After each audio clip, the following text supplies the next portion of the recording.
Hemos hecho contacto vía Zoom con el señor Daniel Lemus, subsecretario de Planificación Nacional.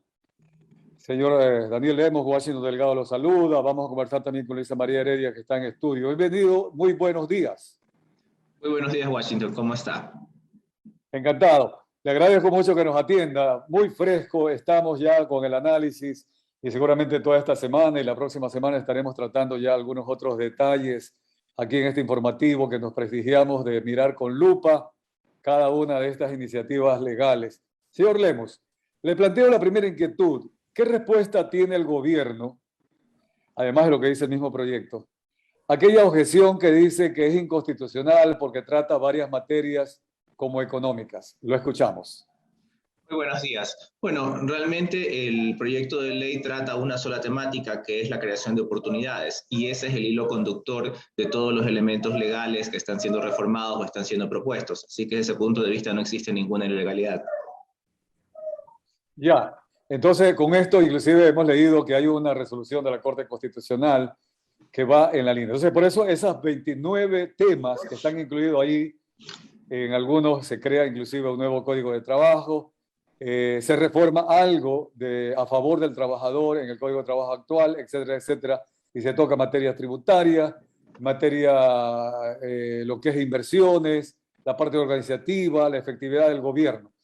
Le pregunto de manera específica también la objeción que se ha hecho al pago adicional por las personas que ganan más de $2,000 mensuales. ¿Qué respuesta tiene el gobierno? Claro, bueno, aquí hay que entender de que realmente el grupo que está siendo el que contribuye para este caso es un grupo muy reducido de la población. No estamos hablando que de la población económicamente activa, las personas que ganan más de $2,000 representan el 2%.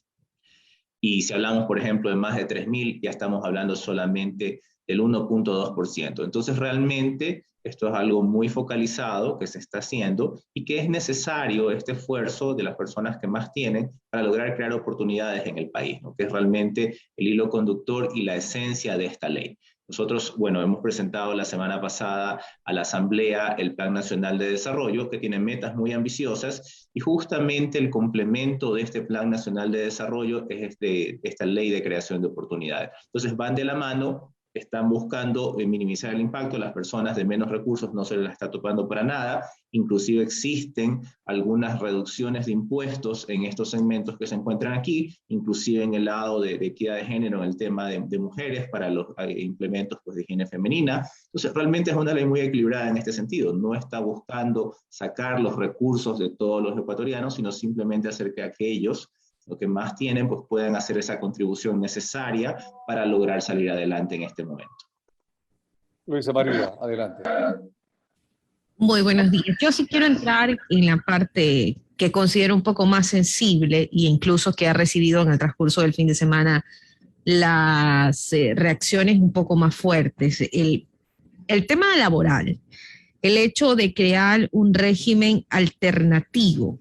Primero partiendo desde el punto de que lo han argumentado juristas, lo han argumentado también personas que trabajan en la defensa de los derechos del trabajador, de que no se puede constitucionalmente hablando establecer dos regímenes diferentes, ¿no? Uno para quienes tienen un trabajo formal, que estarían sujetos al Código Laboral vigente, y otros para quienes serían contratados con este régimen alternativo, porque habría ahí entonces un principio de igualdad que garantiza la Constitución que no se estaría cumpliendo. ¿Qué respuesta se le daría a eso?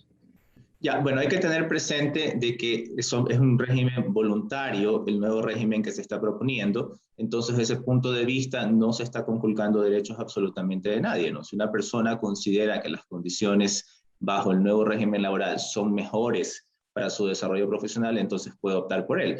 Y además hay que estar en el tema de fondo, creo aquí, en el tema de poder realmente crear oportunidades para las personas, de qué nos ha servido este código laboral si tenemos 7 de cada 10 ecuatorianos que no tienen un empleo formal. Lo que estamos buscando justamente que se formalicen estos empleos, de que realmente tengan una estabilidad laboral, y eso es lo que se busca a través de estas reformas legales que se están planteando. No, de ninguna manera una regresión en derechos, sino más bien de que alcancen el principal derecho no laboral, que es el derecho al trabajo. Pero usted me dice, es casi que alternativo, pero no está en potestad del empleado decidir bajo qué régimen va a ser contratado, sino del empleador. A ver, justamente existe una prohibición expresa para que el empleador no pueda decidir que lo cambie a un nuevo régimen laboral, ¿no? Eso está establecido de esa manera, así que no existiría ese riesgo, ¿no? Y de todas maneras, pues con las nuevas alternativas que se están dando, se está facilitando la contratación de las personas para que realmente puedan alcanzar esa estabilidad laboral. Bien, estamos conversando con Daniel Lemus, su secretario de Planificación Nacional, sobre el plan Creando Oportunidades. Quisiera llevarlo un poquito al tema de los patrimonios. El libro 2 del proyecto de ley con el título libro 2 dice de las contribuciones temporales 2022-2023. ¿Cómo se va a establecer el patrimonio neto, tanto de personas naturales y también de personas jurídicas, empresas? Usted conoce y sabemos, ¿verdad?, que entre el activo y el pasivo hay una diferencia, que es el patrimonio. ¿Qué controles, básicamente, en la declaración de patrimonio? ¿Cómo se va a cruzar la información para establecer la realidad? Bueno, aquí en esta parte diría que no hay nada nuevo. El SRI lleva un control acerca de los patrimonios de las personas que tienen altos patrimonios, así que esta sería la manera en la cual pues, el gobierno implementaría y determinaría estos valores que se encuentran ahí.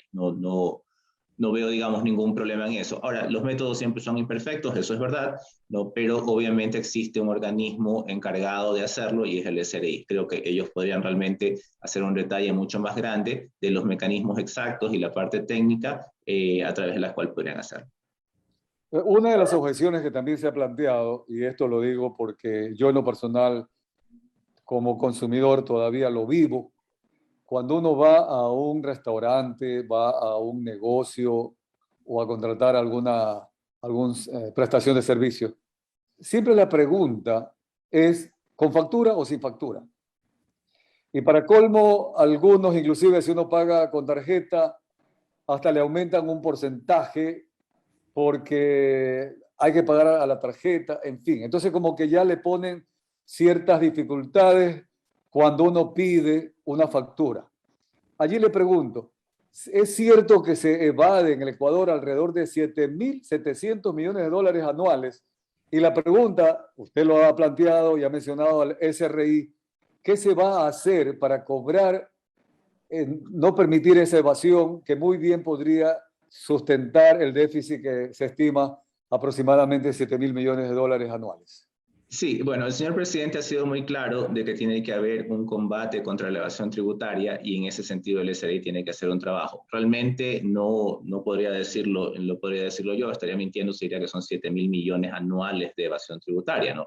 Habría que ver cuáles son los sustentos de esa cifra, ¿no? Pero es verdad, hay que hacer un control mucho más riguroso para que efectivamente pues, la factura sea algo totalmente normalizado y creo que se ha caminado en la dirección correcta a lo largo del tiempo gracias a las tecnologías y sobre eso también justamente en los temas de gobierno electrónico se está profundizando y la factura electrónica tiene que ser lo normal. Todo tiene que ser factura electrónica y de esa manera se evita esta clase de problemas, ¿no? Inclusive esas notas de venta y eso, ¿no? Entonces existe un control automático y un cruce de información que permite que el organismo de control, en este caso el SRI, ¿no? Pues pueda tener y detectar, ¿no? En qué casos se está evadiendo esto. Luisa María. Laboral, de lo que usted me respondía, ¿no? Hay esta indemnización, digámoslo así, que tiene que pagar el empleador. No entiendo que son 12 veces el último salario percibido por el empleador. Ok, ¿qué pasa si ese valor resulta más conveniente de pagar que seguir manteniendo al empleado con sus mismas prestaciones anteriores, sueldos y todo, considerando que incluso la nueva ley trae también una jornada reducida como opción, bastante similar a la de la ley humanitaria, además de que la jornada es de 12 horas, los turnos pueden dividirse en 6 horas y 6 horas, es mucho más conveniente para los fines prácticos de la empresa. Claro, ahora, ahí hay que tomar en cuenta lo siguiente. No tiene sentido que la empresa busque tener personas que están trabajando menos horas, ¿no? Estos regímenes en los cuales usted está hablando, lo que permiten efectivamente es flexibilidad en la manera como lo que se organizan las horas. Pero no tendría mucho sentido decir de que solamente va a tener personas que trabajen 6 horas, porque obviamente tiene que completar una serie de actividades durante el día para llevar adelante el negocio, ¿no? Entonces, ese realmente no es el punto crítico a través del cual pues, se podría pensar de que la empresa se va a aprovechar de un trabajador. No, de ninguna Creo manera. que antes de la pandemia, secretario, nadie lo hubiera pensado, pero con la pandemia nos dimos cuenta que se pueden dar vicisitudes en las cuales la fuerza mayor o el caso fortuito sí entran a funcionar y en muchos de los casos se quedan ya con ese régimen.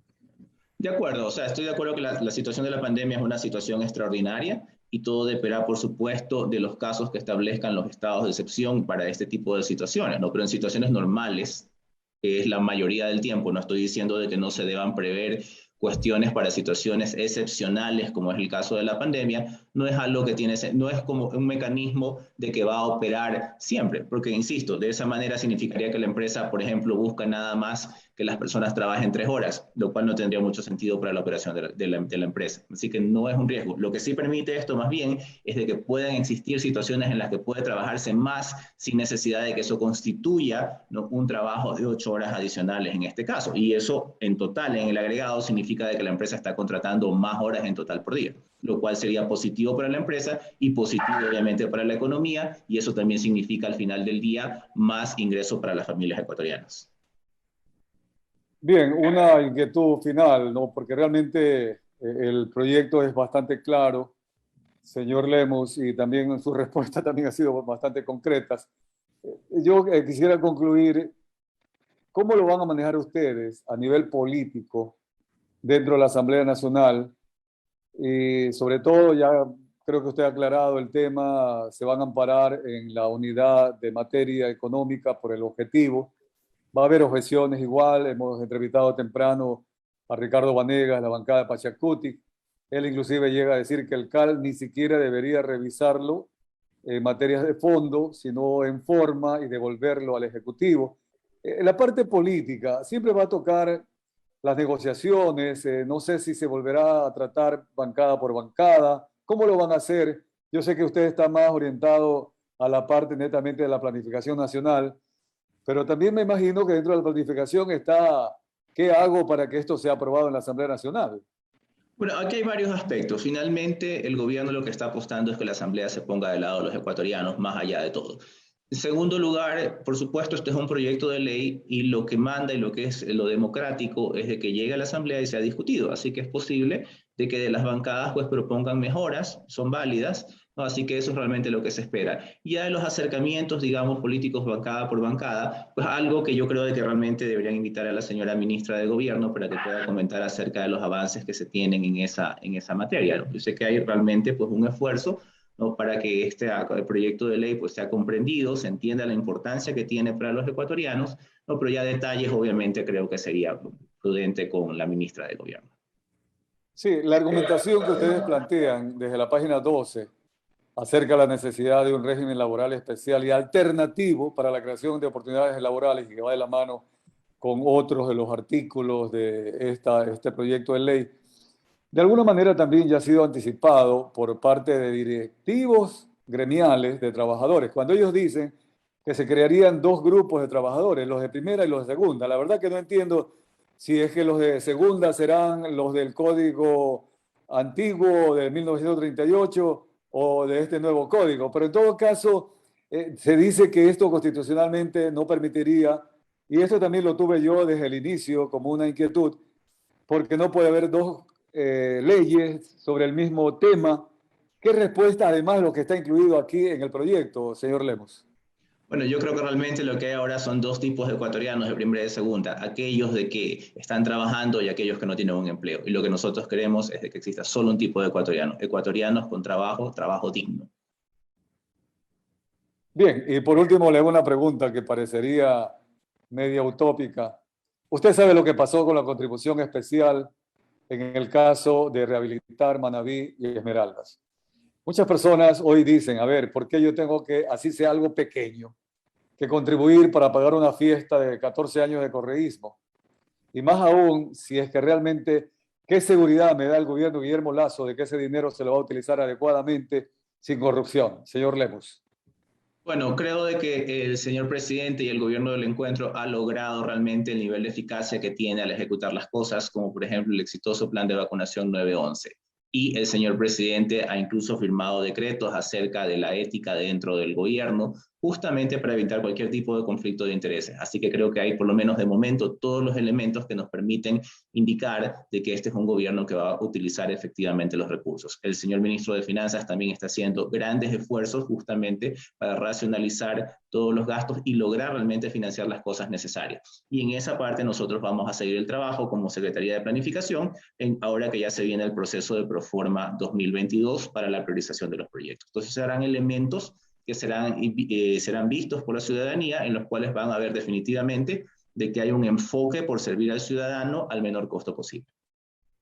Como conclusión, ¿qué diría usted a las personas que nos están escuchando, líderes de opinión, amas de casa, empresarios, estudiantes, en fin, que esperan que realmente Ecuador comience a la reactivación económica?